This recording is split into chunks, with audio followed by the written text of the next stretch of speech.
Welcome to Fix SLP, the podcast shaking up the field of speech-language pathology.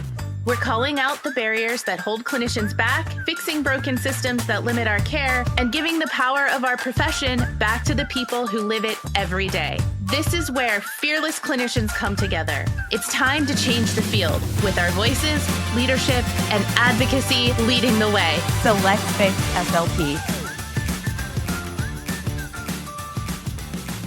And hello again, fellow fixers. Preston Lewis joining you today with Dr. Jeanette Benigas. Jeanette, I decided to go outdoors for this pod today. The autumnal spirit is washing over me as the fall colors are here. The heat is finally broken. And this is kind of getting into that busy season where the invoices are arriving. The fear keeps coming. But wow, we keep hearing from some great people. And today I think we're going to have a conversation with a lot of our fellow fixers that phoned in. And I'm excited about this. You left off that Ohio State keeps winning. Yes, well, they do play in the Pop Warner Football League with all the little leaguers, but yes, they do. We will have a discussion later. But you said the fall colors are here. We are in very different parts of the country, okay? True, You've got true. like one speck of yellow behind your head. And if we were to go out to my backyard where I have a bunch of property, you would see nearly zero leaves. So fall colors have left me and they have not yet arrived to you. I am in this backyard that has a very large oak tree, which doesn't really put on a demonstration of colors, but there are a lot of pretty oranges and reds here in the natural state, in the middle of SEC country, I might point out. So, all you Big Teners. But no, Ohio State is playing great. It's more like Big 15 or something now. There's more than 10. Yeah. I don't know how many. I can't keep track. We are recording this on November the 7th, and I would be remiss if I didn't say happy belated birthday. I feel like a real schmuck. It has been a week. I have tangled with my share of schizophrenics this week, but I'm with my favorite head case today and you, Jeanette, and happy belated birthday. Thanks. I don't announce it. I'm old now. My best friend was like, I guess life just keeps going when you're this old. So before we jump in, I just want to remind everybody, as of this recording, 2 weeks out from our Fix SLP After Dark event in Washington, D.C. We've been selling tickets. Come join us. FixSLP.com. You can get some tickets. What are we talking about today, Preston?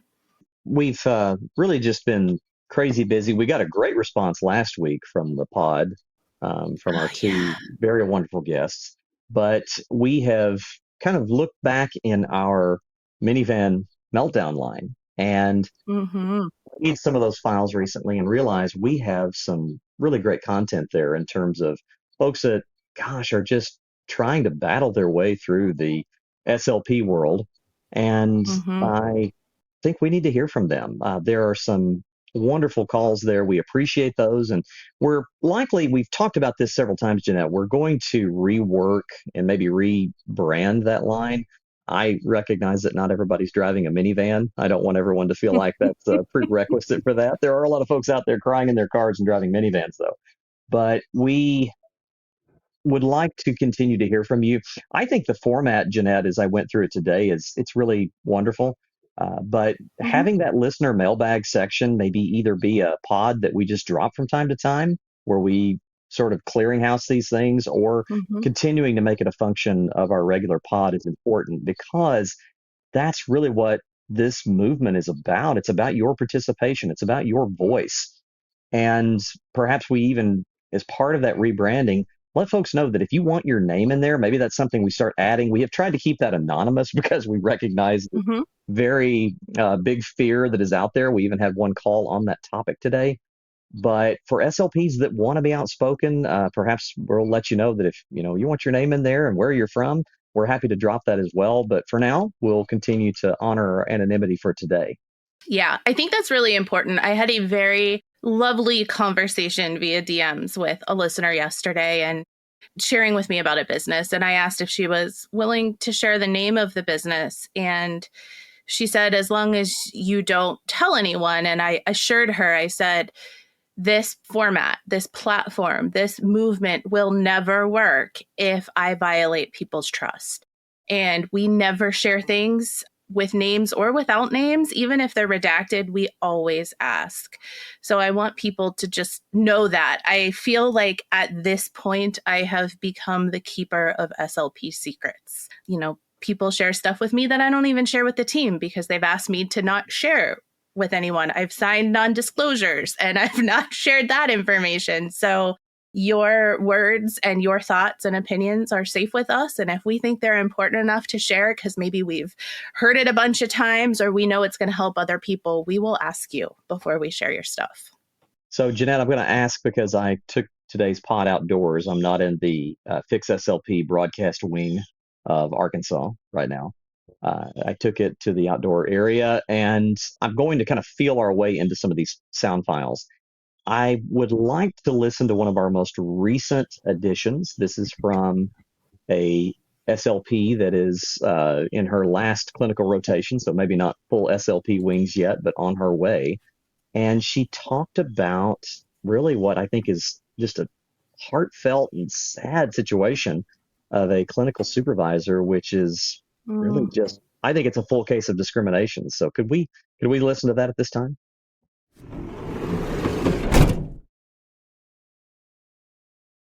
I just want to talk today about supervisors for speech therapy graduate students.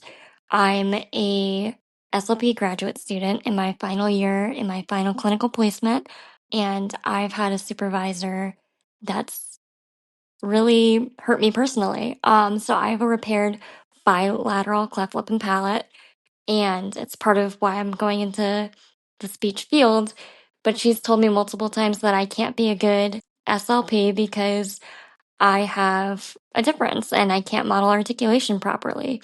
She's tried to get me to say certain sounds to listen to me, and I've had to prove time after time saying there's a difference here, but there's not a disorder. None of the sounds that I say are wrong, or there's not a disorder. There's nothing that's there that I can't model.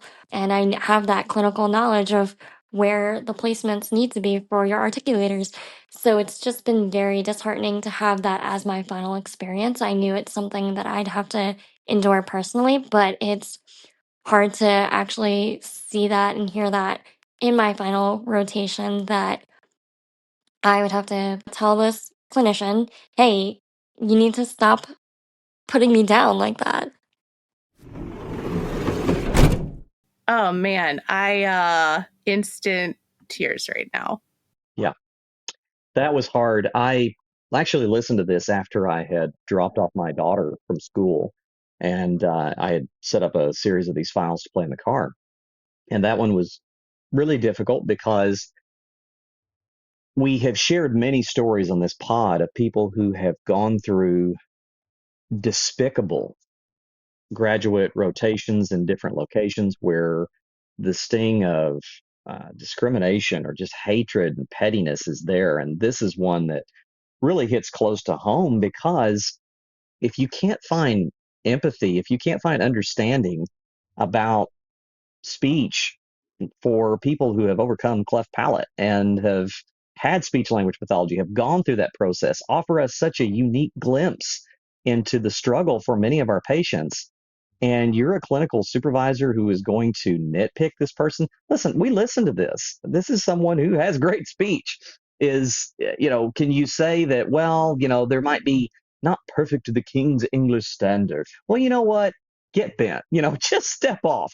I cannot for the life of me imagine how this person continues to be involved in the maturation of SLPs, and shame on this college. And I cynically can imagine that this person will line right up and do it again next semester because that's just the way we do things. But this is someone who is despicable. And my advice right now is if there's any way to, document this and to report this, not only to the university, perhaps even to your state licensing board.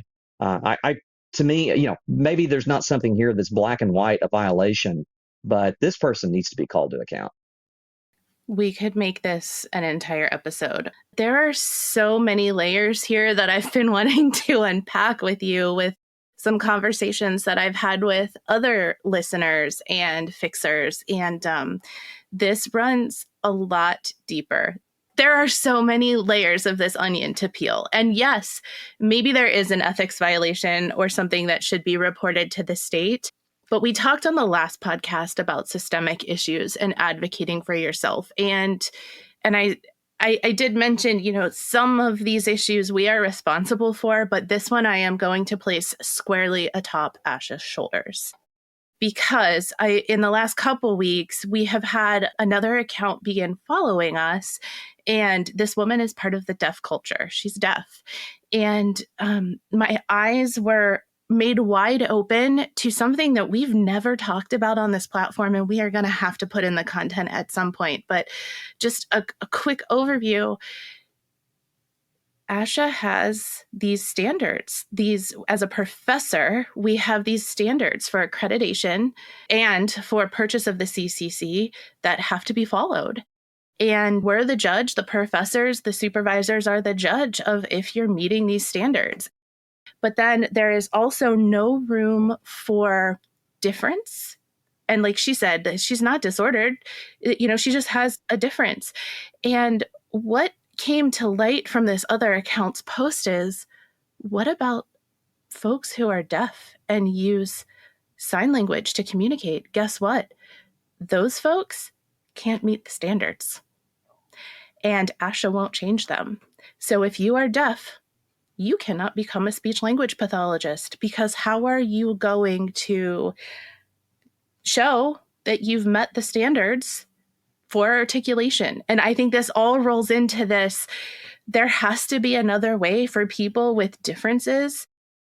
Who better to treat than this student who just reached out to us, who is going to have the compassion and the understanding for these little babies and these kids who are growing up, who are going through surgeries, and their parents who are going through getting surgeries for their kids. And like, is my kid going to be okay? And she is living proof. Hey, I'm fine. I'm succeeding.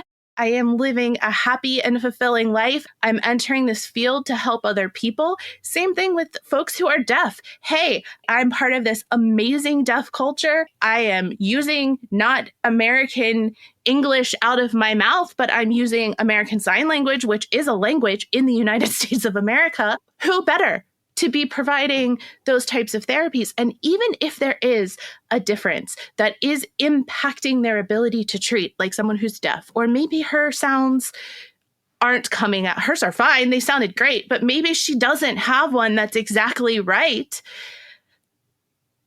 Don't treat that. If it's impacting your ability to provide quality treatment, treat dysphagia, treat aphasia, treat something else. Treat language, treat pragmatics. There are so many other things that people can treat. You had no idea you are opening up these floodgates. That I've been really upset about all of this. And I think this, again, falls right onto Asha's shoulders, because they have these standards.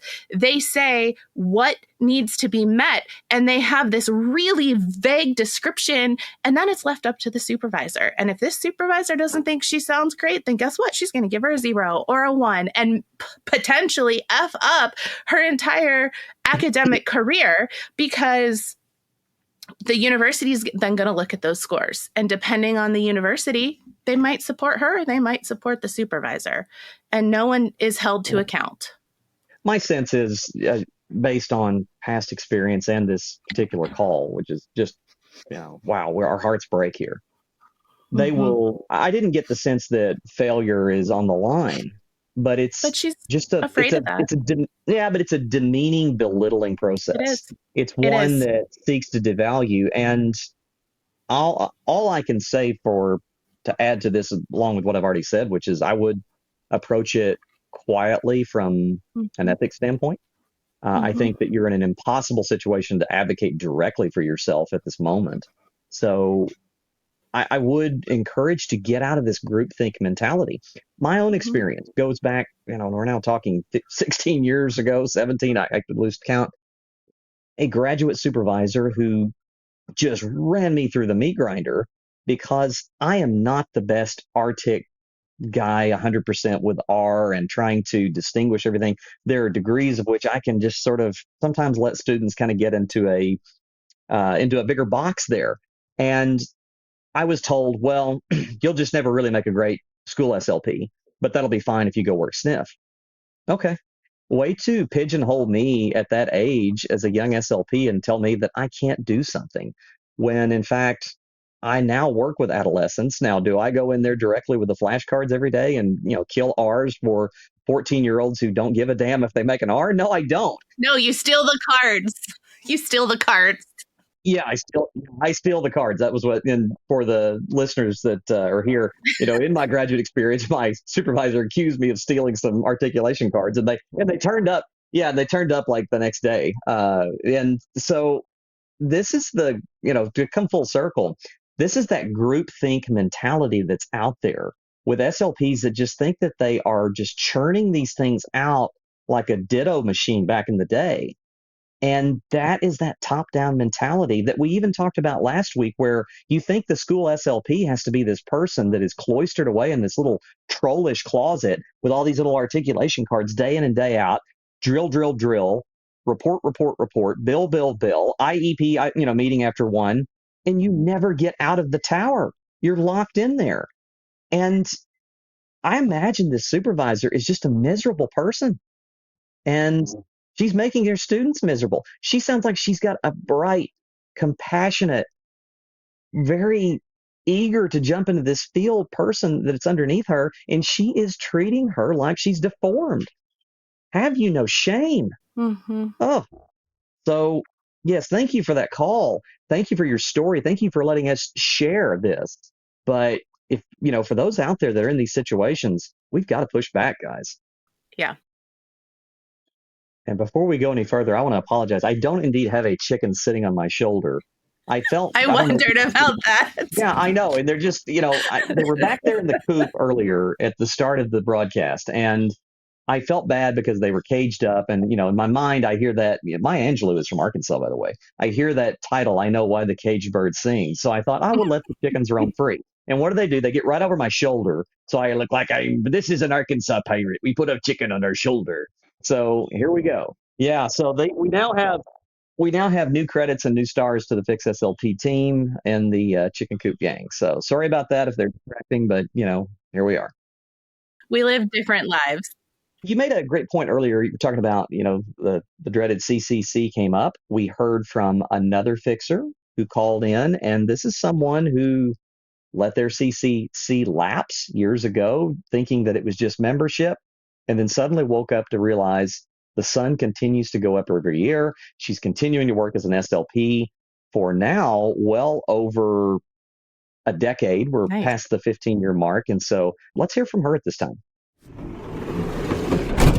So I've been an SLP for over 20 years. I wanted to respond to something that was mentioned on the Fear podcast the other day, and that is regarding, are there really SLPs out there without the Cs? So I dropped my Cs back around 2008. I dropped it accidentally.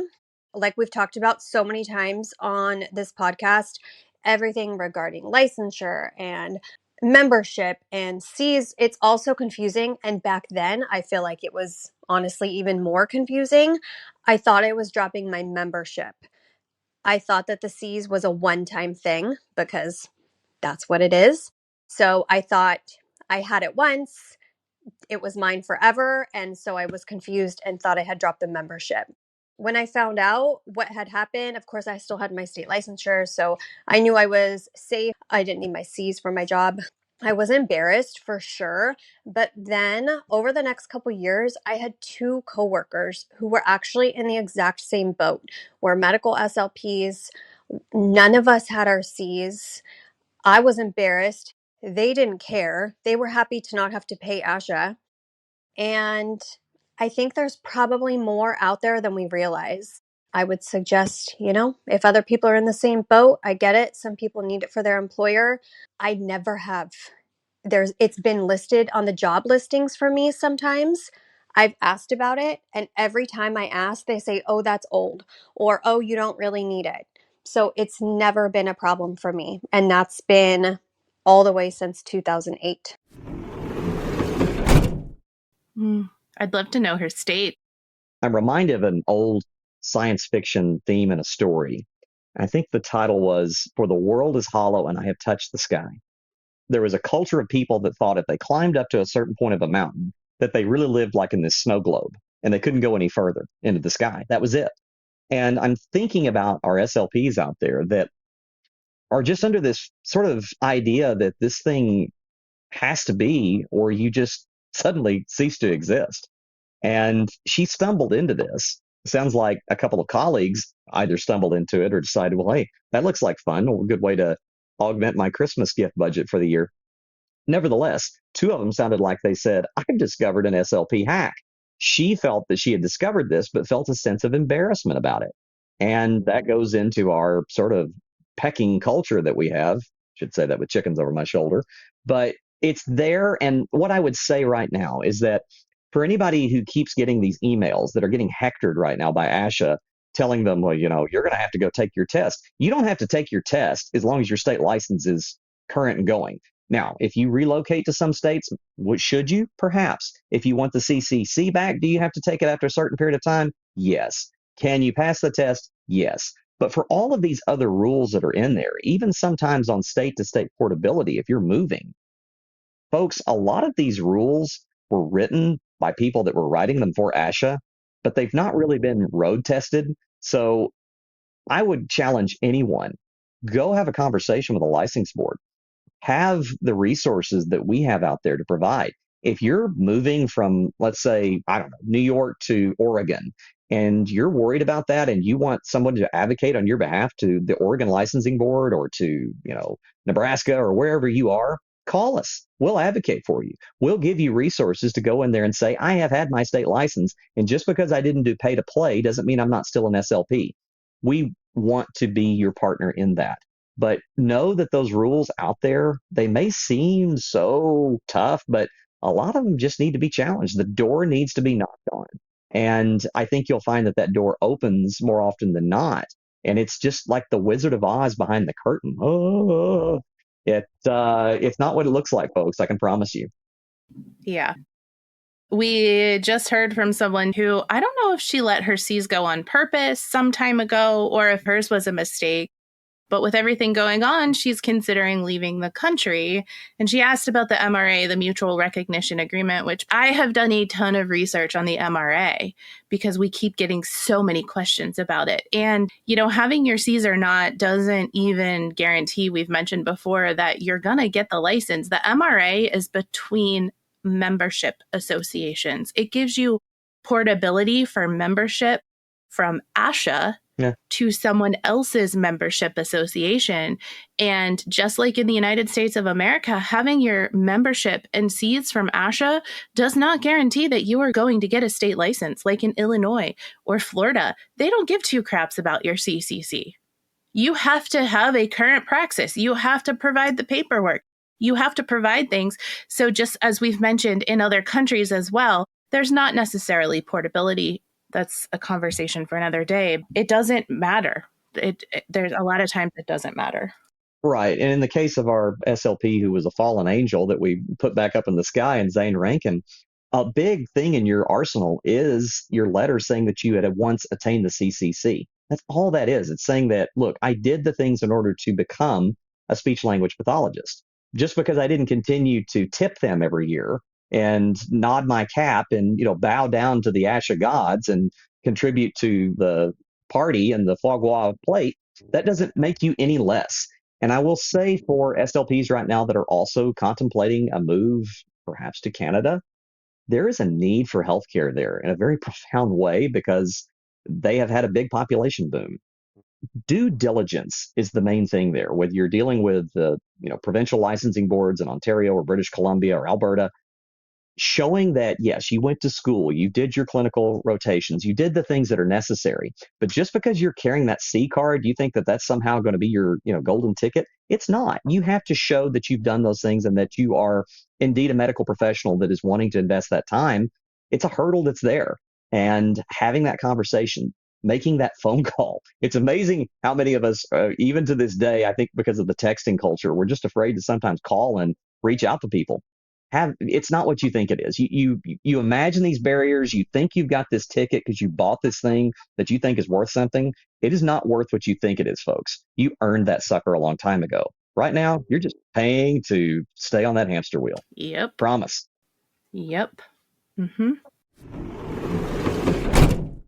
I am what I would consider a seasoned SLP for 25 years. I've worked in a variety of settings, from hospitals to public schools. And in the last 13 years, I have been an owner of a private practice. We have done home health. We've done first steps. I've taught at the university. I've supervised students, a little bit of everything. But private practice is where I've landed for the last 13 years. And I am beyond frustrated with health insurance, Medicaid, Medicare. I am in Central Kentucky. I would love to hear a podcast or your thoughts on pediatric speech therapy coding. The F codes have really caused a lot of grief in private practice over the last couple of years. For instance, the F80 code, last year in 2024, several insurance companies, Anthem being a primary one for us in Kentucky, decided that those were mental health codes and they fell under the Mental Health Parity Act. However, they still capped insurance visits, which the Mental Health Parity Act says you can't cap the number of visits, but they did with speech pathology, OT, and PT. I have called ASHA on this, of course, and they, of course, were supposedly trying to work on it. One of our big payers is the University of Kentucky here, and I went directly to the human resource there, and they do their own self-insured plan, and they fixed it. However, it took us 18 months to get paid. A lot of other insurance, they did fix it and reimbursed it. Others did not. So it was more cost to the families. And then the families did not want to pay us because they said that's not what it was supposed to be. And then we did not get paid by the insurance company either. So it was a big fiasco, and it literally took us 12 to 18 months to get reimbursed for services we provided. So anyway, I'd love to hear some of your all's thoughts about those coding, and if we could work with CMS to get those switched so that people will stop looking at them as mental health codes. We get a lot of questions about that. We do get a ton of questions about this. I feel like we could probably do 3 episodes if we had the right guests on there, because private practice owners, operators, they are the ones that understand this. They know exactly where they are getting squeezed, particularly right now with government reimbursements just right there in the crosshair. And it is a topic that is very difficult for a lot of SLPs who are not in that ownership world and not in that direct reimbursement world to talk about. I myself can't speak about it intelligently. Mm-hmm. We recently kind of went down a fixed SLP brainstorm about what do we say about if there's a move away from 92507 into more codes. And sometimes that's good, sometimes that's bad. I found a myriad of opinions, but one thing I couldn't find is what the hell's really going on? And Jeanette knows this just as well as I do. We dealt with it on the issue of the CFY year and the supervision. CMS is like talking to a spy agency. I mean, the communication there is terrible. Insurance companies don't communicate worth a damn. And so props to this SLP. I mean, I love hearing from somebody from Kentucky. I mean, the sun does shine bright on the old Kentucky home, and you really brought it home. You went and you advocated at your state level to change this. But this is where really, as a national organization, where is ASHA on this? For what we're paying them, Tina McNamara should be sleeping on Anthem's front porch. Sorry. I mean, come on, or she should have been when she was ASHA president, and now still gets in the spotlight. But that really, I mean, this is where we are collectively putting our resources into something that should be butting up next to an institution. But instead, you have people picking up the lance that are small business owners who, I promise you, do not have time to do this. And they are literally fighting it out in the trenches with insurance companies that are going to put them on hold. They're going to play keep away. They're going to put you in a phone tree and say, well, you need to talk to this person. We'll know that's this at National Association. It is a maze. And so, yes, definitely, I'm glad we had this visit. And for the private practice owners that are out there, this individual that called in, we'd love to have you on the pod. We'd love to have 2 or 3 folks that are doing this to find out, how did you do this specifically in your state, and how can this be reproduced? Because right now, there doesn't seem to be a good recipe here. We've got a lot of different casseroles, but we don't really know how to bake this pie every single time. I think that's the beautiful thing about Fix SLP and why we're here. This person knows how to do this. She asked, can we go to CMS? Yeah, you want to lead that team? Yeah. Preston and Jeanette can't do it. Rest of our team can't do it. We can't lead every team. This is what I can't say. Keep saying, we are maxed, you guys. I can barely get the podcast edited every week. We need people like her to say, yeah, let's get a group of 5 or 6 people together. Let's go after this. And we're here with resources and a platform. Right. We don't have a $60 million budget. We have a chicken and a few cameras and our, hardworking spirit. No. But I mean, we've come far, and just sharing these stories, talking about what our SLPs have accomplished is everything. But yes, I think it's a good idea for a future episode, but it's one we definitely need to bring guests to, because Preston's working knowledge on this, Jeanette's working knowledge on this is not suited to that task. We're people who we go out and we treat, and someone else typically pays us. But we want to hear from you, because you are very much at the front lines, and this is where we're getting squeezed, Jeanette. Yeah. These insurance companies, which continue to just draw down that reimbursement or totally skip out on things where they say, well, this is a psych code, we're not going to pay this over a certain point. Wow. Yeah. I can tell you, in my world, speech therapy and psych kind of go hand in hand at times, especially when you're dealing with pragmatics. Reminder, Preston works at a psych hospital. Yeah. Just side note. Yeah. I found out something this week, Jeanette. We did an activity where some of the kids that we work with, in conjunction with the psych group, but also on social pragmatics, had to talk about where they feel anger on their body. And so we had this human body, and they drew on different parts. Interestingly enough, a lot of my patients feel anger in their hands and in their arms. Interesting. I had one kid, though, that had drew this picture near his stomach, and I said, do you feel anger in your stomach? He said, no, that's in my kidneys. I'm like, okay. So you never know, but we want those SLPs out there that are getting their kids to express themselves, especially for the kid that's feeling anger in his kidneys. So, yeah. Wow. I'm in love with him. Yeah. Welcome to my world. Amazing. One more thing, Jeanette. I would be remiss too. I have this one kid at the hospital, Jeanette. He's so sweet. He's very inquisitive. I wore one of my Fix SLP shirts to the hospital recently. He stopped me and he said, what does no CCC SLP mean? And I sat down, and he was really genuinely curious. So I explained this concept to him. And now he goes up to the other therapist in the hospital and says, you really need to quit getting your CCC. You don't need that. You're getting screwed. And that's just a money grabbing scheme. I wish anything I could bring him on the pod. He brings it up once a week. Can you get a HIPAA release? I don't think I can. But I mean, he gets it. And it's funny, because it's like, this is a teenager who conceptually, I explained this to him one afternoon, and now he's like a little fixer patient walking around the hospital. Love him. Love him. Does he want to be friends with Sadie, my daughter? He is friends with everybody. He's really a sweet, sweet person. Listen, slip him my private email address, okay? You just slide it under his door. If he wants to email me, that can be one of the weeks you're not around, and I can arrange privately for him to come on without you here. I'm going to hold that boundary, but I will say perhaps we need to get him a t-shirt, because I think he's earned it. He has told the Fix SLP story many a time at the hospital. We can make that happen.